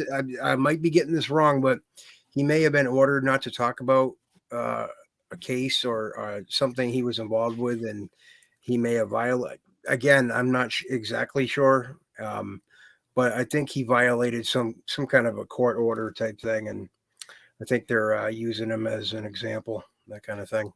Well, Chris Buchan makes a good point. I can't put Chris, when you talk about Jews, I just don't put them on the thing. I understand what you're trying to say, but you can kind of dance around it. But your point about Howard Stern is true. I mean, we all know. Well, he claims he's half Jewish, but we all know that what he is. But that used to be a joke, though. That's what I thought. I was trying, because he used to have his parents on. I said, okay, which one of his parents isn't Jewish? They're both. That was the joke. He's only half Jewish. Yeah. Oh, okay. I didn't know there was a Jew, but I used to listen to him back then. He was unique and entertaining. He was a bastion of free speech at one point. Yes, he was pretty good. But I saw Matt Walsh, and Matt Walsh is very good. He's very impressive on culture. He's a Catholic. He has big family. He's walking the walk. Now, I don't agree with him all economically. He's a typical conservative. Pull yourself up by your bootstraps and that bullshit. But but on cultural, he's very good on the transgender and stuff. The What Is a Woman is one of the best documentaries I've seen out there. Produced by Ultra. It's really, really good. You can watch it for free. Or he shows these people for the clowns that they are. But he talked about Howard Stern. I didn't realize back in the day that, again, this is what happens when you have so much of this evidence on tape. Howard Stern apparently had a fascination for the Olsen twins back in the, and they were, my daughter loved them. They were little kids. Yeah. Oh yeah, I mean they had an industry, and they looked to be cute young teenagers, and billionaires, fashionistas. Yes, billionaires, and people like my daughter and us. They made a lot of money off of those kids. But apparently, I must have missed those shows. He used to talk about being attracted to him sexually when they were like 13, and he did it all the time on the air. And so now, with the new climate we're in, I guess, although I don't know. Again, I don't know why that would be controversial when you're having all the transgender stuff, but apparently it is. So, and Matt Walsh found some. He said they're scrubbing it all. because they don't want any of the evidence out there. Well, Howard scrubbed a lot of his material when YouTube popped up, because he had Howard TV at one point. Sirius wanted him to scrub all the stuff from YouTube when it was a new platform. But I don't remember him drooling over the Olsen twin. I'm not saying it didn't happen, but I mean, Howard would say disgusting things all the time. But that's a whole other thing. Like his daughters were like older than them at the time, I think. Yeah. I don't know. I don't, and just to, but people don't realize keep what in mind, Don, he also video surfaced of him playing with the remains of a stripper. This lady, I forget her name, but her family ended up suing Howard because he literally picked her bones like ashes, like on the air, and there was video of it. It's disgusting, and I was a big fan of Howard. Yeah, and the family sued and won. And then then Howard never let it be said. He always said Oswald acted alone. Oh yeah, like all these other guys, and he was one of the first on 9/11 to suddenly realize it was a terrorist attack and Osama bin Laden was behind it. He wanted to bomb the whole Middle East to back to the Stone Age, turn it all to glass. So I listened to that show over and over again over the years. Yeah, I mean, he heard all the callers. All the callers were talking about bombs going off, man. So when he would have Jesse Ventura come on and talk about 9/11 and controlled demolition, Howard should have shut the hell up because he was reporting on the air about these other explosions going on. Yeah. Well, I remember hearing him one time where he was really questioning the Pentagon and claiming that the hole wasn't big enough. So I don't know. Howard Stern. I get the guy. Howard Stern started out local Washington D.C. radio. DC 101. Yeah, DC 101. And I remember, his claim to fame. You had an infamous plane crash into the bridge, right? Yes. And he made a big spectacle about, can I get a first class ticket to that bridge? Yeah, and he and again, this is where Chris Buchan, I'll throw you a bone if you want to know about Jewish privilege. At the time, people I remember made remarks that because Howard, first of all, Howard. He was hilarious, but he had Billy West, who does lots of great voices, Futurama and all that. And Billy West does the funniest black voice I've ever heard. He doesn't do it anymore, but he used to come on and he was their resident black guy. He would be like Mayor Dinkins and whoever, and it was just hilarious. The Jackie puppet. Yeah. And he would come on and they were really funny because they're Mayor Dinkins reporting. I'll tell you how I'm going. We kind of talked like Amos and Andy. It was he went on the what was it, the Something Green show in blackface. Yes. And so I was going to say, Petey. We had a guy here, Green. Yeah. Petey Green, and they ended up making a movie about him, amazingly enough later, but I didn't know he was that big. But I knew the guy's cousin. I worked with the guy's cousin. Oh. He was a Washington, D.C. fixture. And I remember when I first started dating my wife, she thought it was crazy because I just gotten a VCR and I didn't know what the hell I was doing. So I said, let's watch a tape, and this was new technology and I didn't watch TV. So I would put on, and there would be like a Three Stooges, an Andy Griffith episode, a Little Rascal, and then Petey Green. And I said, what the hell? I just find this guy fascinating. He was so ridiculous. He was like all the blacks that I worked with. He had a TV show for some unknown reason, and he was hilarious. And so Howard Stern came on his show once, and Howard came in, blackface, huge afro, big boombox, walking along, and talking black the entire time. But I'm sure he was talking jive, Don. Yeah, that's right. I'm sure I would love to see that tape again because I know that was hilarious. And, I have it. Oh, you have it? You jive turkey. Yeah, that was. Oh man, that was. But so. Yeah, is he still kicking, Petey Green?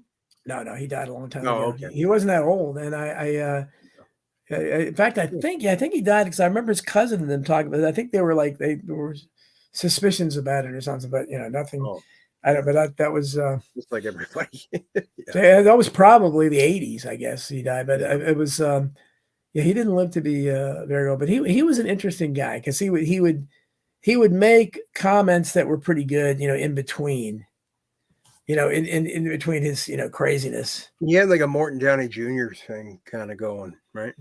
a little bit. Yeah, one more down Jr. is another one. If you wanted to know about that was like right before the internet. And Morton Downey was good for a while too, because he would allow. I mean, he was ridiculous because he would try to act tough and everything. And but I had a guest on one of my shows like a month ago that was on the Morton Downey Jr. Yeah, show. yeah. So I'm saying, like, back in the day, it's feasible that people like us might have been able to get on there. Maybe Right. there was no other TV. It was all about censorship and horror movies at the time. That's what. Yeah. But there's But they had the craziest people in the audience, even like that New Jersey audience that Morton Downey Jr. would have, like come in. Oh, yeah. And later, Arsenio Hall would do the Arsenio same. Hall would copy that. Yeah, he copied it, and they never gave Morton Downey. And Morton became a pathetic figure. Because he cancer. I think he even punched Stuttering John on. Yeah. He had the thing with Stuttering John where he got upset. He lost his cool, and Morton Downey Jr. was the epitome of 15 minutes of fame. Yeah, that guy's shooting star burned out so fast. I mean, he was really big briefly. Apparently, he was respectable at one time in the 70s too, as a journalist, from what I hear. Well, he came from as they all do. He came kind from of like Springer. It's like Springer, the same thing. He was a politician. Yeah, he was the mayor of Cincinnati. Yeah, one time. Cincinnati, yeah. But Morton Downey Jr., Morton Downey Sr. was a very famous celebrity, an Irish crooner, and Morton Downey Jr. could sing as well. That's right. He used to play an early video of him doing Boulevard of Broken Dreams. He used to play that sometime on a show. But that's right. And his aunt, he was part of the Bennett family. Back in the golden age, they had three actresses that were sisters that were all pretty big. The biggest one was Joan Bennett. Constance Bennett and Barbara Bennett. I think he was Joan Bennett's. He was one of their sons or their own son, something. And but so he kind of came from, So again, I'm sure that opened the door for him. He had a lot of connections. But he did his cancer in like 94, I think, because he kept smoking. And he used to brag when he was smoking cigarettes that everybody in my family lives long. It's not going to happen to me and stuff. So it's I guess it's kind of funny to watch that now because he didn't. I don't know if he made it to 60. It wasn't that long. His show ended in like 1990, and I think he was dead by 94. Yeah, because I remember, when I was a cigarette smoker myself for several years, and I always said that I would quit smoking when I was 30. Because I always said that it doesn't look cool when you see older people smoke. Right. I just thought, especially, so I said it's like a young person's thing, I think. And I figured, it can't be damage to me if I. So when my wife told me that she was pregnant with our son, our first child, John, she said, "I'm quitting smoking, so you do what you want, but you can't smoke at the house anymore." No. And they had already keep in mind, I came from I worked in a hospital at that time, and I was just going to make the transition to IT, but I was still a blue collar worker, and so I was a big smoker. And of course, I was a big smokers' rights too. Because when they first started putting the signs up, I would purposely smoke where they said you couldn't smoke. It's what I would do. Just be a jerk. Yeah. What can I say? This is ridiculous. Why can I smoke here but not there? Well, remember the restaurants too. Remember they had the smoking section. Yeah, well, that was okay. But then when they started, and again, you look back and people don't believe it. You could smoke anywhere in that hospital. Smoke on the airplane. And that's everyone has to breathe it in. Yes, everywhere, all stores, everything. People can't realize what a different world it was. And I'm not saying it was good, but and once you quit smoking, you really. I never noticed it before, but then I started. God, I smell the smokers coming. I could smell their clothes and all that stuff, which I obviously couldn't before. And you could taste better too, right? Oh yeah. So, but it was the only time I tried because I enjoyed smoking and. I remember I was watching Morton Downey Jr., a suitable show to watch, a big-time smoker, and I just put my last cigarette out in the ashtray as I was watching him, and I left that half-open pack there for months. That was it. I said, okay, it's there if I need it, and it was one of the hardest things I ever did. It is. Sam Bodiestree said he quit cigarettes, but he did cigar. I tried cigars. I hated it. They just would make me. I could never even come close to finishing a cigar. It would get me sick. I don't know. and you weren't inhaling it, so I don't know. I guess some people like people chew on it. Yeah. Yeah, which I don't know. My dad used to smoke cigars, and It'd be like chewing a I didn't get filter it. on a cigarette. It's like, oh, Yeah, yeah. And some people don't even light them. I don't know. yeah. Patrick S is over. Okay, in the Rockfin chat, Patrick S is over there. He says No, is that Pat the plumber? Yeah. Patrick S. He says, I Yeah, listened to that's the DC 101 when I was in high school in Falls Church. Well, brother, you came from my neck of the woods, Patrick, because Falls that's where I Church. was. I was Wow. raised in Falls Church, Virginia. Maybe we know Yeah. each other. Riley's there now. Free Thinker 59. So I think I don't think we're missing anybody else, but Yeah. And Chris Buchan is Chris Buchan doesn't. Okay, Chris Buchan says all tobaccos are disgusting. Okay, somehow the Jews must be behind it, right? I was wondering if that. Yeah, well, Philip Morris or whatever. Yeah, I don't know, but Really, I don't know if but that's true. yeah, so that's yeah, interesting Yeah, times. Petey Green. Yeah, Petey Green, Morton Downey Jr. Years Wow, and years. Jeannie Poole. We have people from my area. Jeannie Poole, WPGC and I think you mean WEAM. WPGC, I think you're talking about Weem Radio or was it WEEM? I think it was Weem Radio. WPGC and Weem, they were the two big top 40 stations when I was a kid. I just know DC 101 because of Howard Stern and Robin Clivers. And then we had HFS. If you're in this area, WHFS, one of the first homegrown radios. He used to say all the pot smokers used to have the bumper stickers, homegrown radio. And probably the first alternative radio station that would, play album cuts and groups you never heard. And I used to love Weasel. Weasel was he's still alive. If I don't know, people would be interested enough to have him on. I only know Weasel Zappa. Wasn't that one of Frank Zappa's kids? Weasel Zappa? No, that's Dweezil. Dweezil. This guy was Weasel. Weasel playing the rock and roll on WHFS. I'd like to hear that interview. Well, Weasel was cool because I was making mixtapes all the time. So I would be I bought a lot of records, but I couldn't buy every record. But I'd hear a song that I'd like, and you could call him. Most of the time, you could get through to him in the studio and you talk to him. Yeah. You say, "Hey, Weasel," and I said, "You play," and I'd tell him to play, some ridiculous song. Okay, I tried. Most of the time, he'd play it. Yeah. Was it late night or something? He was lonesome in the studio. No, it wasn't. It was he was during the day or early evening. No, it was a different time. You could call a radio station and it's not like you're calling through to be on the air. Right. You could call and you'd actually talk to the DJ. I used to do that. Yeah. Like 20 years ago. Yeah. 20 years ago. Yeah. WAAF in Boston. Yeah. Yeah. Yeah. I even got invited to hang out at the radio station in Boston. Yeah. And then they had legendary ones like WBCN that Howard Stern was on. Yeah, that's right. I'm looking at all these Moon Unit. That's right. Moon Unit. John Barber.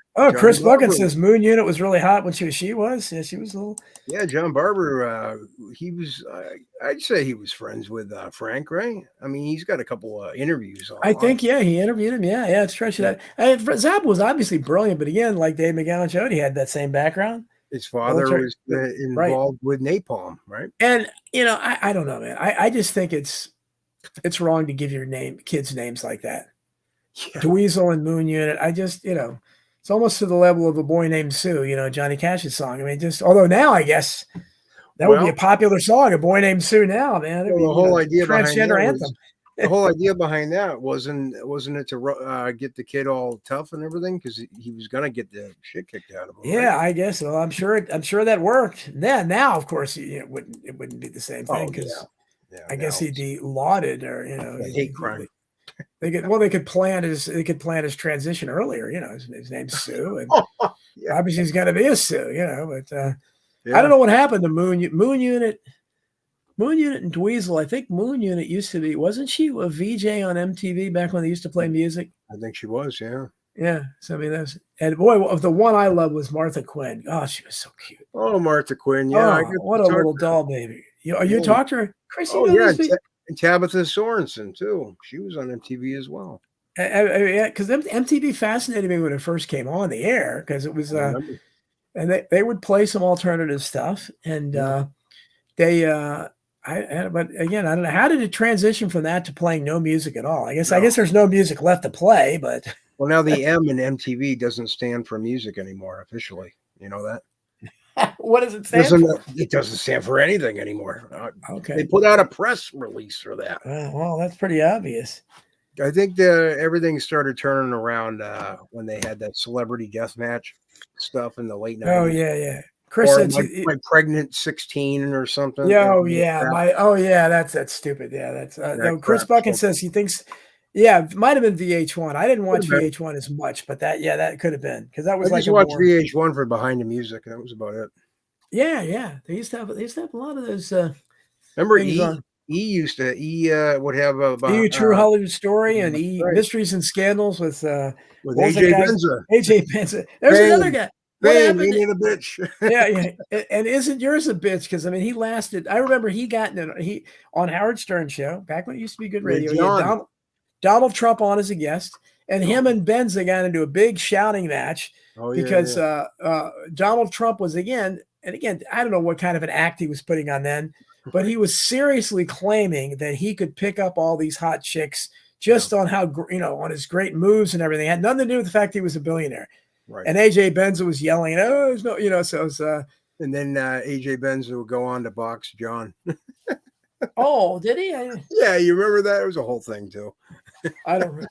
Well, and again, one of the things, Howard Stern was a great promoter, and he's the one that came up with this thing. Oh, somebody tipped me money. There you go. It probably wasn't AJ Benza because Geese. Geese. Charged me $100. Thank you for the tip, Geese Busters. Thank you very much. Appreciate that. There you go. I was going to say it probably wasn't AJ Benza that tipped you because he requires a fee. I found that out to come on shows now. Yeah, and John wanted to charge me $500 even after I helped him out. Sutter and John. Yeah. Well, yeah, Sutter John's a little more. Sutter John had more of a career. He was Jay Leno's announcer for a while, but I don't. He might have deleted me as a friend on Facebook. I don't know, or I deleted him, but I was his friend for a while, and you could see his audience was dwindling.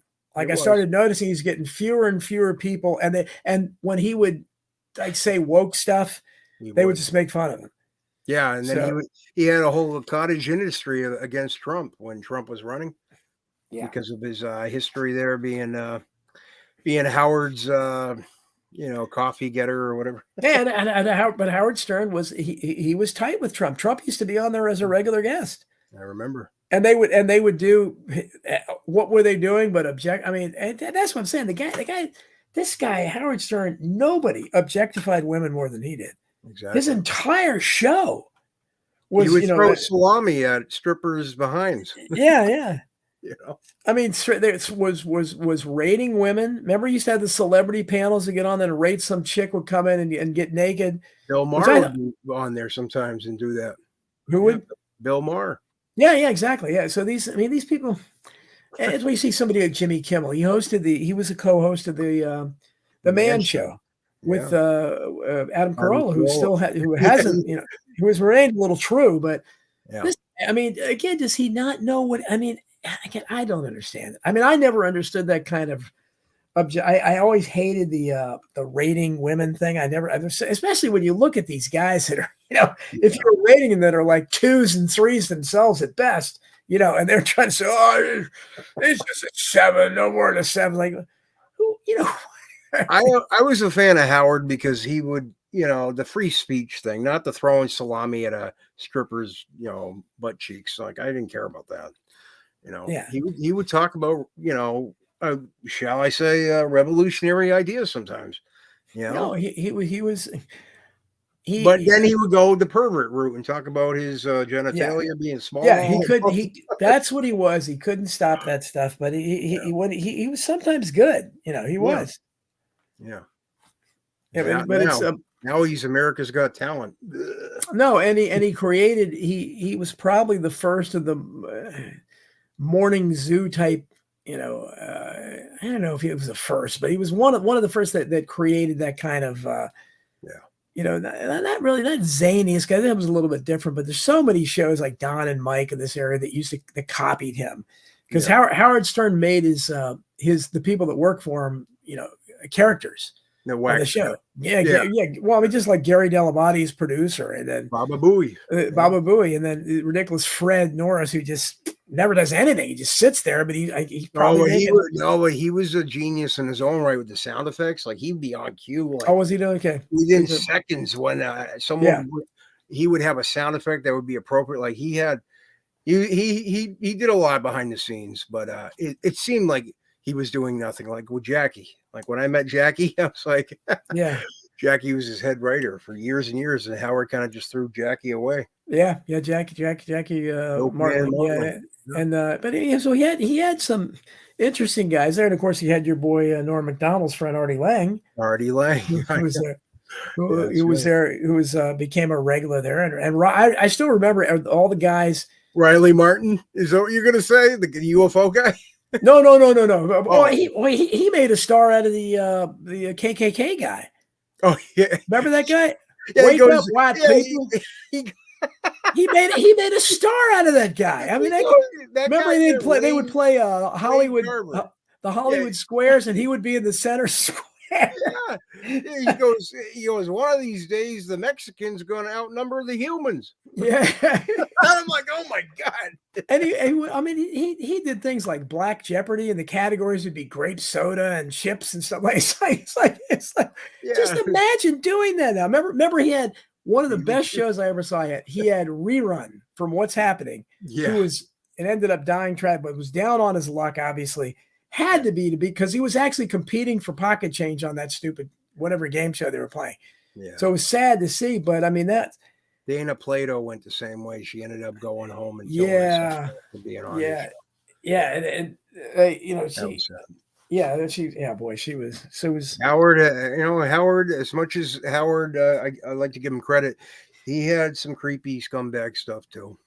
No, he did. So I mean, when I criticize now, it's not because I never found any radio show except David Knight, maybe, okay, or Alex Jones back when Alex Jones was really good, that I would watch, that I would listen to. Well, even Alex is doing a Howard Stern with conspiracies. That's how I always looked at Alex. Yeah, he is. So Shock.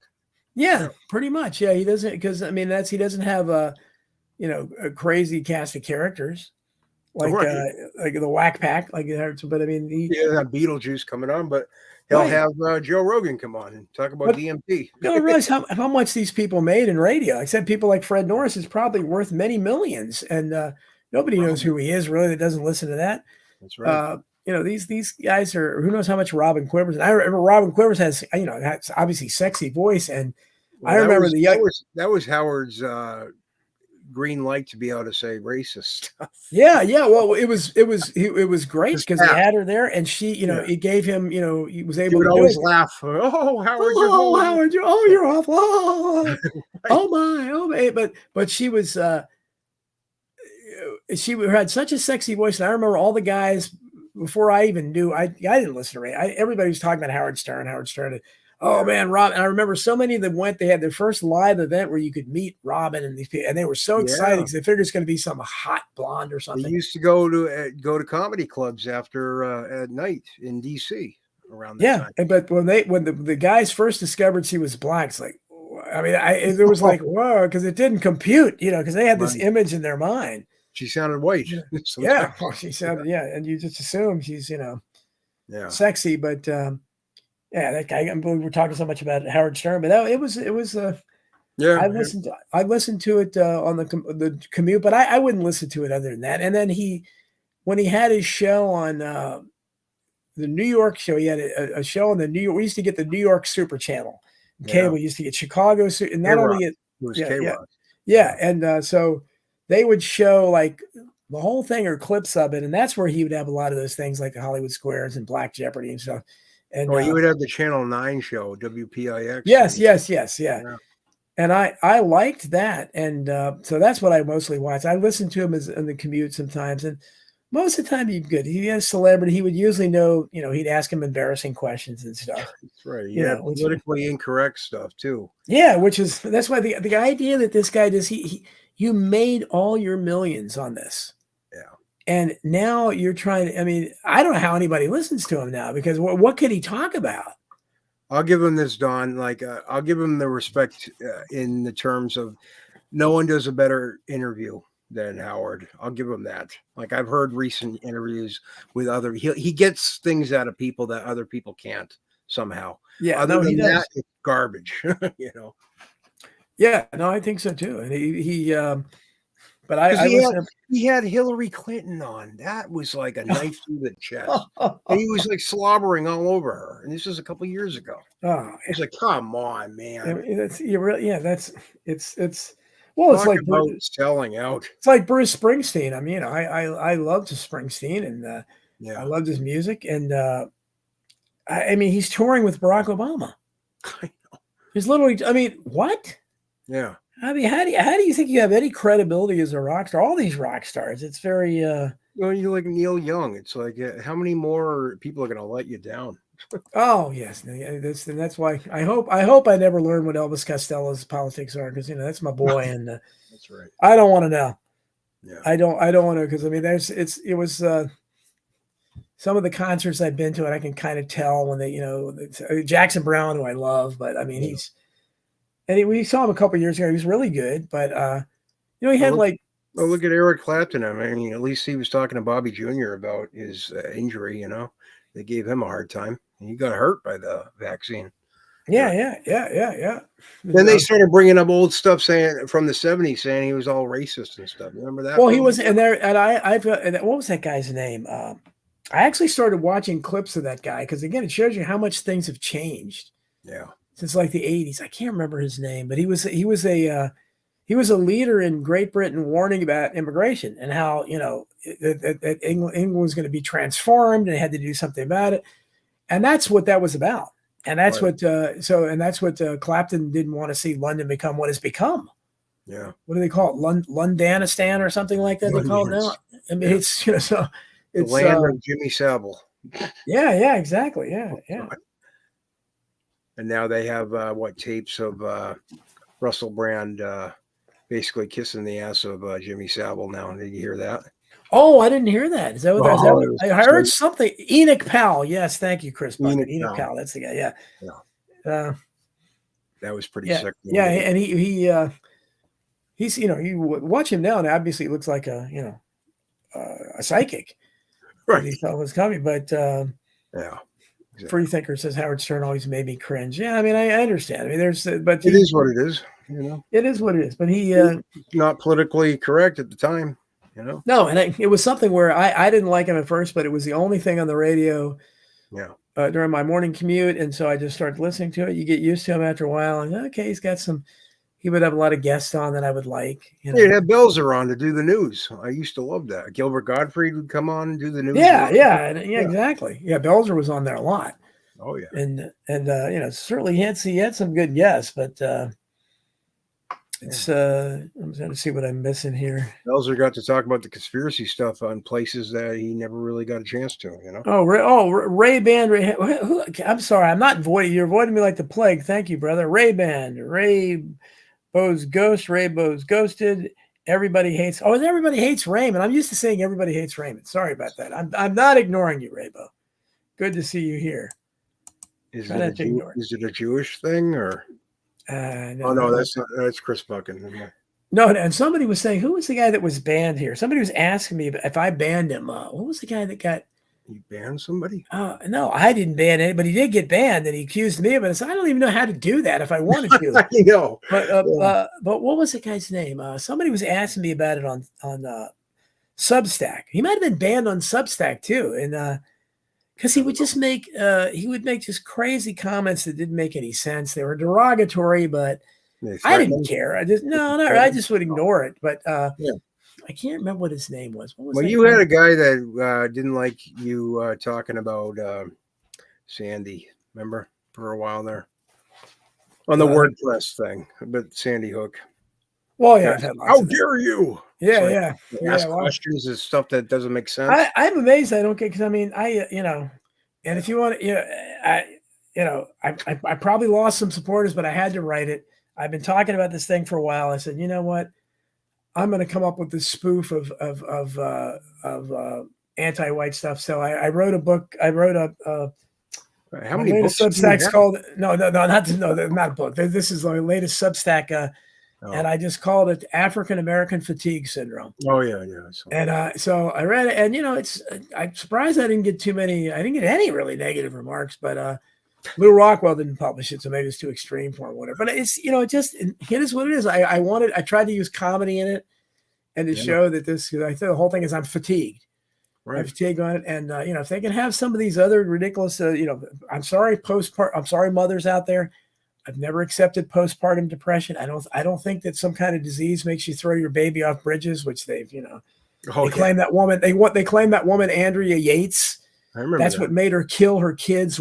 All 6 of her kids, one after the other, drown them in a bathtub. Didn't she drive a car into a lake or something? Or no, that was Susan Smith. All these killer mothers. That's what maybe was the most reprehensible one until Andrea Yates came along. And I have people that defend her all the time. I'm sorry. That is the worst murder I've ever heard of, to drown one after other of the kids like that. I mean, you had to at some point. Sam Bodie says, good article, wasn't extreme in least. Well, I think most of the people here. I'm glad hearing that. Comedy's like supposed to be one of those, outlets for truth. It's supposed to be, in theory. Yeah, and that's what I try to use comedy for. So I try to be funny. Because stand-up comedy was hurting during the last 3 years. Yeah, no, nobody can do it because you can't. Because I mean, look, there's if I'm a comedian and I'm looking out there, I'm looking at the targets of possible ridicule, the topicals, the things that can be spoofed or satirized. The entire woke thing, obviously, the 57 genders, all that crazy stuff, the anti-white thing, that's where I would look. Ghetto culture, all this, and these things are all so laughable and so easy to make fun of. Yeah, COVID, you got vaccine, you got the trans thing, you got George Floyd stuff, race riots. Jeannie Poole says, Jeannie's my wife's name, by the way, so I love that name. Jeannie says, I still need to read that one, Don. I have the fatigue as well. Saw enough of it in the 70s and that front. Yeah, so it's obviously Swampy McGee. Yes, thank you, Stonewall, Harlan Stonewall. Old Swampy McGee. That was a great name, but I couldn't tell what the hell Swampy was talking about at the time, but he started getting nastier. Usually he would just say things that nobody could understand. I don't know what the hell Swampy's talking about, but then he started getting nasty. So, it was what it is, but life's too short for that. Anyway. No, it is. Well, Chris, what else? I really appreciate you coming on, and I'm just going to finish up my email with all your links and everything. Well, I appreciate you all the work you're doing, and see if I get anything. Let me see here. The hormonal thing happens right to you have a baby dying can make you. Yeah, that's what it's saying. But exactly, and that's exactly right, Ed Freethinker. Yes, I'm familiar with the hormonal stuff. I understand that, but I don't understand why anybody would be depressed after having a child. And they had a woman that threw her baby off a bridge way back in the day. And that was the first time they heard about that. Well, I had postpartum. What? But they used that with Andrea Yates. I mean, it's unbelievable. Yeah. Look at commercials now. Yeah. Well, Jeannie, you got to read my article. I go over all that. You're exactly right. One of these days I'm going to have the Chris Buchan says that's how bad his comments were. He had to block him. It's old Swampy. But anyway, I appreciate everybody who's here. Chris, anything you want to promote or give out any links or anything? If Tony, if you want me to close out the show, I can do it. I mean, maybe you already texted me. Yeah, I'm working on a couple of guests and some things for Paratruther with Tony and Mr. Anderson. The guest I was working on for next week's show, I'm still working on it, but I'm kind of in a tough spot. But we'll find something. And with Tom Cooper tomorrow night, we're going to be talking, and I'm looking forward to it. We're going to be talking to Mr. Tom Cooper's offspring, his son. So that's cool. That's at 8 p.m. So. Cool. Well, look forward to that. And Tony wants me to close out, so I'll be closing out. Thanks, everybody. Thanks in the Rockfin chat room. Glad I was able to see it today. Good to see some familiar names over there. So apparently I'll be able to look at it again. Thanks, everybody in the YouTube chat room. Thanks, Chris Graves, coming on and making the second hour a lot easier to do. Thanks, everybody. for listening to I Protest. We'll talk to you next week. Thanks.